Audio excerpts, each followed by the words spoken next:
네, 오늘 저녁에 주시는 말씀은 시편 134편입니다. 시편 134편입니다. 오늘로 해서 성전에 올라가는 노래가 마무리됩니다. 시편 134편 1절에서 3절까지 말씀 함께 읽어보도록 하겠습니다. 보라, 밤에 여호와의 성전에 서 있는 여호와의 모든 종들아, 여호와를 송축하라. 성소를 향하여 너희 손을 들고 여호와를 송축하라. 천지를 지으신 여호와께서 시온에서 내게 복을 주실지어다. 아멘. 네, 말씀드린 대로 성전에 올라가는 노래의 마지막 시편입니다. 오늘 보면 시간이 밤으로 나와 있어요. 어찌 그럴까? 마무리되는 시편에는 환한 낮이 등장을 할 것 같은데 밤이 등장합니다. 장소는 성소를 향하여라고 했지만 그 모든 장소는 시온이라고 요약을 할 수가 있어요. 또 등장하는 인물을 보면은 여호와의 모든 종들이 거기에 나타납니다. 그리고 하나님도 천지를 지으신 여호와로 나타나 있어요. 그리고 서로 화답하는 모습을 보니까 우리는 송축하고 하나님은 복을 주시는 이런 아주 아름다운 장면으로 성전에 올라가는 노래의 마지막을 장식을 하고 있습니다. 자, 성전에 올라간다는 거는요, 짧게는 일주일에 6일을 마치고 주일에 하나님의 전을 찾는 것이라고 볼 수가 있고요. 또 길게 잡자면 인생의 여정이라 볼 수 있습니다. 이 땅을 살면서 하나님이 준비해 놓으신 영원한 나라로 가는 길, 천국 가는 그 여정이라고 볼 수 있어요. 그런데 세 번째 종류도 있습니다. 뭐냐면 인생이 방황하는 거예요. 길을 모르고 어디로 가야 될지 알지 못하는 그런 상황에 하나님을 찾아 나가는 여정. 그것도 성전에 올라가는 노래라고 할 수 있습니다. 하나님 품으로 돌아오는 과정이라 볼 수 있고, 그래서 이제 일상이 주일을 중심으로 6일과 7일로 이렇게 딱 패턴이 잡히는 삶이 되는 거. 그것도 더 한번 카테고리를 생각해 보면 세 번째 성전에 올라가는 그런 여정으로 삼아 볼 수가 있습니다. 자, 우리는 어느 여정에 있습니까? 첫 번째와 두 번째가 다 우리의 가운데 동시에 있습니다. 매주 하나님을 찾아 예배하지만 또 하나님의 나라를 향해서 가는 그런 여정 중에 있어요. 그런데 이제 교회 밖에서 신앙을 잃어서 교회를 나오지 않고 방황하는 많은 영혼들도 있습니다. 그들에게도 이 성전에 올라가는 노래가 하나의 여정이 되어서 하나님이 이렇게 인도해 가실 거다 하는 하나님의 인도하심을 또 우리가 그려볼 수가 있어요. 자, 그런데 이제 오늘 우리가 시간대가 밤이라고 그랬잖아요. 그 왜 성전에 올라가는 클라이막스 시편인데 시간이 밤으로 나올까? 이 성전 안에 섬기는 종들도요, 밤에만 섬기지 않아요. 낮도 섬기고 밤도 섬기고 밤낮으로 섬기지 뭐 특정 시간에 밤에만 뭐 손을 들고 예배하라는 그런 규례가 있지 않습니다. 그런데 왜 밤이 여기에 소개가 되었을까 할 때 이 성전에 올라가는 노래가 시작하는 것이 시편 120편이었어요. 120편이었는데 시작하는 환경이 환란이었습니다. 120편 1절 좀 참조해보면 환란 중에, 내가 환란 중에라는 것이 성전에 올라가는 노래의 첫 상황이었습니다. 그 환란 중에 처해 있는 그 상황을 이 밤이라는 곳으로 마무리되고 있다는 겁니다. 자, 이 환란을 우리가 6일에 비유해 볼 수도 있고요. 천국 가기 이전에 땅의 모든 여정을 또 환란이라고 볼 수도 있습니다. 또 하나님을 찾기까지 방황하는 세월도 환란이라고 볼 수가 있는데, 자, 세상의 특징을 또 한번 보면 120편에 2절에 거짓된 입술, 속이는 혀 이런 게 나오죠. 그리고 7절에 보게 되면 120편 7절에 보면 화평을 원하는데도 싸우려 드는 그런 반응이 이 세상의 특징이라 할 수가 있습니다. 매우 견디기가 힘든 환경입니다. 그래서 이 그리스도인이 6일 동안 무슨 생각을 하고 살까? 또 땅에서 살면서 늘 마음에 들어오는 그 생각이 무엇일까? 하나를 꼽아보라 하면은 121편 1절과도 같은 거예요. 도대체 내 도움이 어디서 올까? 도움은 어디서 오는 것일까? 그게 계속 생각이 납니다. 그러니까 하나님을 모시고 살면서도 늘 이게 우리 안에 반복이 된다는 거예요. 힘을 얻고도 나가서 나는 진짜 어떻게 살아야 되지? 이런 도움을 절실히 바라는 상황들이 자꾸만 펼쳐집니다. 그러면 그러한 도움을 받아야 될 상황 속에 내가 어떤 그 형편이라는 거예요. 3절에 보니까 거기 실족이라는 말이 나왔죠. 121편 3절에 여호와께서 너를 실족하지 않게 하신다 했는데 결국은 발이 미끄러질 상황이 자꾸만 생기는 거예요. 그게 한둘도 아니고 6일이라는 삶에 계속해서 찾아오는 그 상황이 발이 미끄러지는 형편에 처하는 것이다. 세상 6일의 상황을 가장 잘 보여준 성경의 사례가 어디냐? 그게 애굽의 노예 생활이에요. 노예 생활. 처음에 애굽은 너무 좋았어요. 가서 마음대로 그 정착해서 살으라고 하니까 거기서 자리 잡고 이제 살아갔는데 갈수록 고통이에요. 마지막은 어떻게 빠져나오지? 이런 절규에 처한 거. 참 이게 6일의 삶을 굉장히 우리에게 잘 시사해주는 역사적인 무대라고 볼 수가 있는데 그거를 6일의 삶에만 적용할 것이 아니에요. 하나님을 알기 전에는 너무 좋아요. 춤추고 돌아다녀도 그게 천국이에요. 그런데 춤추고 돌아다니던 그런 세월을 마무리하고 하나님을 알고 난 다음에 그 삶을 다시 돌아보면은 그거야말로 빠져나오지 않았으면 거기서 죽을 수도 있는 그러한 상황이었다 하고 느끼게 되는 겁니다. 나이로도 젊었을 때는 20, 30대 경험이 없어서 하지 않아야 될 일도 그냥 서슴없이 해요. 그러나 나이가 들고 경험을 하게 되면은 그런 거는 해서는 안 되는 건데 중년 이후의 삶은 굉장히 느낌이 다릅니다. 작은 것도 담대하게 하기보다는 걱정이 먼저 앞설 때도 많이 있어요. 일주일도 마찬가지예요. 월요일은 막 활기차게 시작을 했다가 수요일쯤 목요일쯤 해갖고 이렇게 깔아앉잖아요. 이거 어떻게 해야 되지? 하고 막 몸도 안 좋아지고. 그러니까 세상이 광명인 줄 알았는데 보니까 밤이더라. 그것을 인생의 여정에서 젊었을 때와 나이 들었을 때 느끼는 거고 또 하나님을 알기 전에서와 안 후에 느끼는 거고 일주일 안에 단위로서도 그 세상이 밤이라는 것을 우리가 느낄 수가 있다는 겁니다. 영적인 눈이 띄어진 사람에게만 밤이 보여요. 그것도 그냥 보통 사람들에게 보이는 것이 아닙니다. 칠흑 같은 밤이 영적인 눈을 뜬 사람에게 보이는 겁니다. 그러니까 애굽을 빠져나온다는 것은 밤을 빠져나오는 것과도 같은 거예요. 우리가 세상에서 하나님 나라로 간다는 것은 밤에서 낮으로 이동해 가는 그런 여정이라고 할 수가 있어요. 그러니까 성전 바깥 세상을 한 단어로 요약해봐라. 밤입니다. 밤. 다른 것으로 어떻게 표현할 수가 없어요. 요한복음에 그래서 예수님이 어둠의 세상을 우리가 살아가는 일상이라고 말씀을 하셨지 않습니까?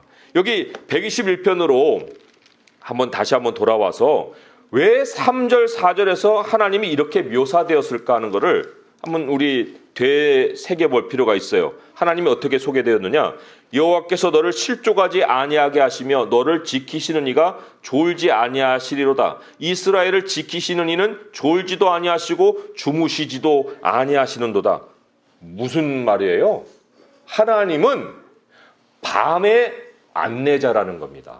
밤을 인도해 가시는 분이라는 거예요. 하나님만이 인생에 안내해 줄 수 있는 분이라는 것을 밤의 상황 속에 지금 하나님을 이렇게 묘사해서 우리에게 가르치고 있는 거예요. 오늘 본문에 돌아와서 이 밤이라고 할 때는 이거는 이제 성전 바깥 세상이구나. 성전 안의 세상은 반대로 깨어있는 이 하나님의 세상을 우리에게 보여주는 현실이라고 볼 수가 있어요. 빛을 확인하는 곳입니다. 말씀도 비치고 우리 성도들도 비치고 다 빛의 자녀들이잖아요. 그러니까 말씀도 선포되고 성도들도 모여 있고, 그러니까 밤에 살다가 주일에 하나님의 전으로 나와서는 빛을 보는 거예요. 야, 여기가 낮이구나. 그런데 교회가 삶에서 구별되어 있지 않는 사람들, 교회로 올라가는 길이 나 있지 않는 그런 사람들, 교회로 또 오기는 오되 여기 보면은 성전에 올라가는 노래라고 했거든요. 교회로 나오는 것이 기대감이 없고 그냥 반복되는 뭔가 이렇게 해야 될 일 중에 하나로 그냥 때우고 마는 그런 사람들에게는 결국은 밤을 사는 것과 같다는 겁니다. 밤을 사는 거예요. 그 특징이 아까 말씀드렸듯이 실족이라고 그랬습니다. 실족. 자, 실족은 도움을 구해야 되는 그런 상황이거든요. 근데 도움이 절실한데 밤이에요. 그러면 답이 없는 환경이 계속 펼쳐지는 거예요. 답이 없습니다. 무엇만이 답이에요? 성전으로 올라가는 것밖에 해답이 없다는 겁니다. 그래서 우리 121편을 읽었지만 122편 1절의 말씀이 이렇게 나오죠. 사람이 내게 말하기를 여호와의 집에 올라가자 할 때에 내가 기뻐하였도다. 이게 바로 성도 삶의 시작입니다. 그냥 올라가는 것만 아니라 올라가자 할 때 내가 기뻐했다. 성전에 올라가는 그 노래가 우리 안에 이제 생기는 거. 여기에서 담을 탈출하는 그 모습을 우리는 볼 수가 있습니다. 오늘 본문으로 돌아오게 되면 찬송할 때 손을 들고 기도하잖아요. 손을 들고 송축하잖아요. 손을 왜 들어요? 찬양할 때 그냥 하나의 제스처로만 드는 게 아닙니다. 손을 드는 거는 도움을 간절히 바라는 사람이 하는 제스처예요. 그러니까 이 송축을 할 때 손을 들고 한다는 것은 나를 돕는 일을 발견한 기쁨이에요. 손을 들고 찬양을 하고 있습니다. 이렇게 세상의 밤이 정말 진하게 느껴져야 돼요. 진한 어둠으로 느껴져야 되고 정말 하나님이 내 유일한 도움이시라는 것이 정말 간절하게 느껴져야 되는데, 자, 성도들 가운데 이제 모여 있습니다. 이야, 정말 나는 밤이 아닌 낮에 있어. 이야, 하나님이 나의 도움이시야. 이런 것이 느껴지는 사람의 표시가 뭘까? 그 표시가 오늘 여기 이제 클라이막스를 다 우리에게 소개해 주는 거기 때문에 그거를 우리가 찾아보자면은 하나님을 예배하는 나의 찬양의 모습이에요. 하나님을 예배하는 내 찬양의 모습이 내가 어둠을 얼마나 느끼며 하나님이 얼마나 나의 도움이신가 하는 것을 내게 보여주고 있다는 겁니다. 남이 겉으로 봐서야 모르는 것이지만 나는 그걸 안다는 거예요. 거기다 손을 들고까지 하나님을 송축한다는 것은 너무너무 하나님의 도우심이 감사한 거예요. 이게 가슴 깊이 느껴지는 겁니다. 교회에서 하나님의 임재를 빼면 그냥 건물이지요. 다른 건물에 가는 거나 여기 오는 거나 뭐가 달라요? 그러나 여기가 다른 데하고 다른 것은 하나님의 임재를 느끼는 거거든요. 근데 하나님의 임재를 두 통로를 통해서 느끼게 하나님이 만들어 놓으셨어요. 자, 히브리서 2장으로 한번 옮겨가 봅니다. 거기 한번 찾아볼게요. 히브리서 2장에 11절과 12절의 말씀이에요. 히브리서 2장 11절에서 12절의 말씀에 이렇게 그리스도가 자신의 임재를 나타낼 것이라고 말씀하셨어요. 같이 읽어볼게요. 히브리서 2장 11, 12절입니다. 시작. 거룩하게 하시는 이와 거룩하게 함을 입은 자들이 다 한 근원에서 난지라. 그러므로 형제라 부르시기를 부끄러워하지 아니하시고 이르시되 내가 주의 이름을 내 형제들에게 선포하고 내가 주를 교회 중에서 찬송하리라 하셨으며. 두 개가 나오죠. 여기 나는 그리스도예요. 예수 그리스도를 여기 나라고 표현하는데 내가 주의 이름을 내 형제들에게 선포하겠다. 말씀을 선포하는 자리에, 말씀이 선포되는 자리에 주님이 계십니다. 하나님의 이름을 드러내시는 거예요. 또 하나, 내가 주를 교회 중에서 찬송하리라. 아니, 사람이 찬송을 하는 건 줄 알았는데 주님이 하나님을 향해서 예수 그리스도께서 하나님을 교회 중에서 찬송하리라고 하신다는 거예요. 찬양하시는 예수님을 만나는 겁니다. 언제요? 우리가 찬양을 할 때. 우리가 찬양을 할 때 찬양하시는 예수님의 소리를 듣는 거예요. 그러니까 말씀을 선포하는 자리에서, 찬양하는 자리에서 우리는 예수님의 임재를 만나는 거예요. 임재를 느끼는 겁니다. 예배의 생동력이 바로 여기 있어요. 말씀을 듣고 하나님께 찬양을 하고, 그리고 손을 들고 찬양을 하니까 이거는 기도를 동반하는 거예요. 기도는 이 안에 다 들어있는 겁니다. 말씀과 찬양과 기도죠. 그런데 여기서 멈추면 안 됩니다. 우리 예배의 클라이막스는요, 우리가 하나님을 향해서 막 젖어들고 막 송축하고 그거로 끝나는 게 아니에요. 그게 끝이 아니라 3절까지 가야 합니다. 오늘 본문으로 돌아오면은 3절에 보니까 천지를 지으신 여호와께서 시온에서 내게 복을 주실지어다. 이게 마무리예요. 이게 이제 넓은 의미로 보면은 하늘의 시온에서 하나님이 우리를 복을 주신다. 이렇게 우리가 생각했겠지만 주일도 정해진 날이잖아요. 6일이라는 것도 정해진 날이잖아요. 우리가 현실 속에서 예배 자리로 찾아 나오는 거잖아요. 그러니까 이 시온도 그냥 막연하게 하늘이다 이렇게 볼 수가 없어요. 이게 교회를 얘기하는 거고요. 너에게 복을 주실지어다 하는 것은 예배 마무리에 있는 축도를 얘기하는 겁니다. 하나님이 예배를 그냥 마구잡이로 순서를 만들어 놓지 않았거든요. 예배에 분명하게 이 축도가 있게 하신 것은 구약의 율법에도 제사장이 그렇게 축복하게 하셨고, 신약에도 사도 바울이 마무리하면서 이 축복의 기도를 하고 있습니다. 이 축도는 예배의 굉장히 중요한 요소이면서 예배의 클라이막스라고 하는 거예요. 우리 또 하나 신명기 말씀 하나 찾아보면요, 신명기 10장 8절의 말씀에 이렇게 기록이 되어 나옵니다.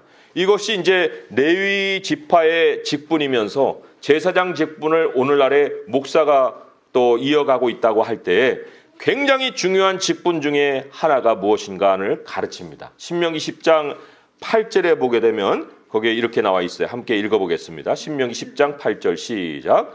그때 여호와께서 레위 지파를 구별하여 여호와의 언약궤를 매게 하며 여호와 앞에 서서 그를 섬기며 또 여호와의 이름으로 축복하게 하셨으니 그 일은 오늘까지 이르느니라.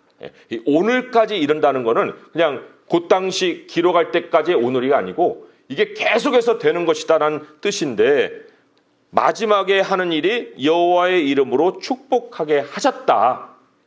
이 레위가 사람을 축복하는 게 아니고 목사가 사람을 축복하는 게 아니라 축복의 주체는 하나님이신데 그 축복의 주체이신 하나님이 도구로 자기 종을 사용하신다는 겁니다. 그러나 분명한 것은 하나님이 예배의 마지막을 자신의 축복으로 장식하신다는 거예요. 그러니까 예배를 드렸는데 말씀 딱 끝나면은 획 나가고 하는 그런 사람이 있어요. 그건 예배의 이 반밖에 모르는 사람이에요. 정말 하나님의 축복을 원한다면 끝까지 서 있어야 됩니다. 하나님 앞에 예배가 끝날 때까지, 하나님의 축복이 우리에게 임할 때까지 서 있어야 돼요. 자, 134편으로 돌아와서 복을 주시는 하나님을 왜 이런 분으로 소개를 했을까? 천지를 지으신 여호와라고 소개를 했을까?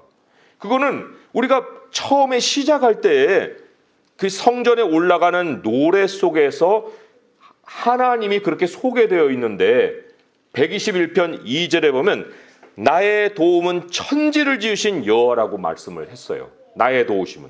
그죠? 124편 8절에도 보게 되면은 우리의 도움은 천지를 지으신 여호와의 이름에 있도다. 그렇다고 하면은 하나님이 예배 마지막에 주시는 복은 무슨 복이에요? 내가 너를 돕는다. 하나님의 도움이 우리에게 임하는 축복입니다. 예배자에게 하나님이 6일의 삶을 살아갈 수 있는 도움을 주시는 거예요. 인생 여정을 헤쳐나갈 수 있는 힘을 주시는 것입니다. 그게 목사의 어떤 자격이나 성품이나 내가 목사를 미워하거나 사랑하거나 그런 거 상관없어요. 왜냐? 엘리 제사장 그 목 부러져 죽었잖아요. 아들들도 죽었고. 그런데 엘리 제사장의 축복을 받고 한나가 응답을 얻었어요. 그리고는 자기 집에 평안함으로 돌아가서 아이를 낳습니다. 그러니까 이거는 하나님이 예배를 드리는 모든 사람에게 그 직분에 합당한 일들을 행하는 중에 주시는 그러한 특별한 복이라는 것을 우리가 이 축복을 통해서 깨달을 수가 있는 것입니다. 그러니까 예배를 우리가 정말 제대로 드리려면은 주일이라는 것이 우리에게 구별이 명확하게 되어 있어야 되고, 성전에 올라가는 것으로부터 시작해서 하나님의 축복을 받고 내려오는 것까지 이거를 깔끔하게 마무리해야 되는 거예요. 이 마침이 굉장히 중요한 겁니다. 올라가는 내 마음의 상태만 중요한 것이 아니라 거기에 올라가서 하나님의 축복을 말씀 듣고 송축하고 축복을 받고 마치고 내려오는 것까지, 그것이 우리에게 일주일의 삶의 사이클로 계속해서 반복되는 거, 그거를 우리 믿음의 조상들, 또 정말 교회에서 하나님을 잘 섬기는 분들이 얘기하는 주일 성수라는 거예요. 주일 성수가 매우 매우 매우 중요한 겁니다. 여기 그런데 한 가지 우리가 의미를 더 새겨볼 것이 있습니다. 예배 자리에 와서 축도까지 다 받으면 그럼 다 복을 받느냐? 그것이 또 아니에요. 왜냐? 여기 134편 1절에 서 있는 자들이 누구냐면 여호와의 모든 종들아, 이렇게 나와 있습니다. 여호와의 모든 종들아. 종들을 여기 보면 레위 사람들만을 얘기하는 것이 아니라 성전으로 교회로 모여든 모든 하나님의 백성을 일컫는 말인데, 그들을 일컬어서 종들이라고 얘기를 해요. 무슨 얘기냐? 섬김을 갖는 사람들이에요. 섬김이 있는 사람들을 얘기하는 겁니다. 교회가 극장이 아니거든요.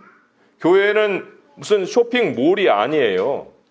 구경하다 가는 곳이 아니고, 그리고 자기가 할 것만 딱 취하고 또 즐거울 것만 즐겁고 가는 쇼핑센터가 아닙니다. 교회는 자신의 섬기는 자리가 있는 곳이어야 되는 거예요. 그래서 이 가나안 성도가 굉장히 안타까운 거죠. 그냥 온라인으로 예배만 드리면 된다고 생각을 하잖아요. 올라가는 기쁨도 없고 섬기는 자리도 없으면서 예배만 드리면 끝이 아닙니다. 축복이라는 것은 내가 종으로 섬기는 교회가 있는 상황에 내게 주어지는 거예요. 섬김은요, 절대로 우리가 빼앗길 수 없는 것입니다. 조금 내가 좀 편안하자고, 저기 대신 해준다는 거죠. 너무 감사해요. 자기 할 일 다 넘겨버리고, 자기는 아무 방해도 받지 않고, 아무런 연결도 안 되고, 사람들하고, 봉사하는 아무런 직분도 없고, 그렇게 수없이 예배를 드리면, 그래봐야 거기에 복이 임하지 않아요. 하나님의 복, 시온의 복은 종들에게 임한다는 겁니다. 그러니까 교회가 크고 작은 것이 문제가 아니라, 크고 작든 내 교회가 있고 섬기는 교회가 있을 때 시온의 복이 그 사람에게 주어진다는 것입니다. 우리가 그래서 여기에서 지혜를 얻는 것은 삶의 중심에 반드시 내가 섬기는 나의 교회가 있어야 된다. 내가 가면은 무엇을 어떻게 해야 될지를 아는 그 하나님의 교회가 내게 있는 것이 엄청난 축복이다. 모든 삶의 여정에 도움을 얻을 수 있는 바로 해결책이 바로 그 교회에, 내 자리가 있는 내 교회에 있다는 것입니다. 하나님이 복을 주시지 않는지 주시는지 우리가 정말 한번 하나님을 테스트해 보려면은, 우리 하나님이 이 성경 말씀대로 내가 교회를 향해 가서 즐거운 마음으로 송축하고 내 섬기는 자리에서 내가 매 주일마다 그러한 삶을 살 때 하나님이 내게 도움이 되시는지 아니 되시는지를 확인할 수면 되는 거예요. 그러나 그것은 분명히 확인이 될 것이라는 것입니다.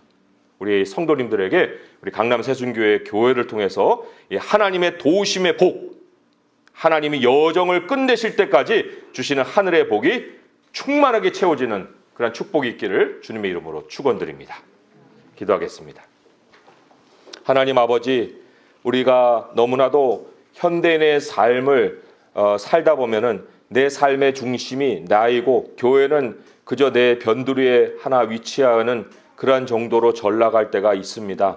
아버지여, 그러나 하나님의 교회가 중심인 사람에게 하나님은 시온의 복을 주시고 삶의 모든 도움이 될 해결책을 허락하여 주십니다. 하나님, 우리가 교회에 와서 정말 하나의 작은 일이라도 계속해서 남이 봐주든 안 봐주든 간에 섬김의 자리가 있는 이것이 얼마나 소중한 일인지 모릅니다. 주님, 우리에게 그러한 섬김의 자리를 빼앗기지 않게 하시고 야곱이 바로 그러한 축복의 자리를 결단코 놓치지 않았습니다. 아버지 하나님, 우리의 이 작은 자리를 빼앗기지 않게 하시고 하나님을 섬기는 일을 즐거움으로 하게 하시고 송축하는 내 모습을 통해서 나의 영적인 상태를 늘 분별하고 또 점검할 수 있도록 하여 주시고 복을 주시는 하나님 앞에 예배 자리를 끝까지 또한 드리며 우리 하나님이 일주일의 삶을 그렇게 연장하셔서 우리를 영원한 천국으로 인도해 가실 때까지 우리의 모든 밤의 여정을 지켜줄 줄 믿사오니 세상이 우리를 누를 수 없고 하나님이 우리에게 승리를 주시는 그 삶을 늘 평강 가운데 풍성하게 살아갈 수 있게 도와주시옵소서. 우리 주 예수 그리스도의 이름으로 감사하며 기도합니다. 아멘.